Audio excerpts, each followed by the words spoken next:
ভূকম্পপ্রবণ অঞ্চল হিসেবে পরিচিত আফগানিস্তানে একের পর এক শক্তিশালী ভূমিকম্প আঘাত হানছে। মাত্র ৬ দিনের ব্যবধানে ৩বার শক্তিশালী ভূমিকম্প আঘাত হানল দেশটিতে। তৃতীয় ভূমিকম্প আঘাত হানে গেল রাতে।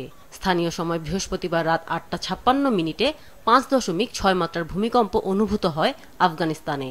কম্পনের কারণে কুনার ও নানগরহার প্রদেশে আতঙ্কে মানুষ আশ্রয় কেন্দ্র থেকে বেরিয়ে আসেন।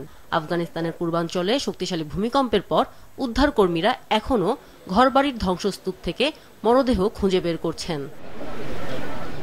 এর আগে গত রবিবার আফগানিস্তানের কুনার ও নানগরহার প্রদেশে ৬ মাত্রার ভয়াবহ ভূমিকম্প আঘাত হানে। এতে প্রাণহানি হয়েছে ২,২০০-র বেশি, আহত হয়েছেন ৩,৫০০-এর বেশি মানুষ। প্রথম ভূমিকম্পের ধাক্কা কাটিয়ে ওঠার আগেই মঙ্গলবার ৫.৫ মাত্রার দ্বিতীয় ভূমিকম্প আঘাত হানে, যা পাহাড় ধসে গ্রামীণ এলাকার সঙ্গে সড়ক যোগাযোগ বিচ্ছিন্ন করে দেয়। এতে উদ্ধার কাজে বাধা সৃষ্টি হয়।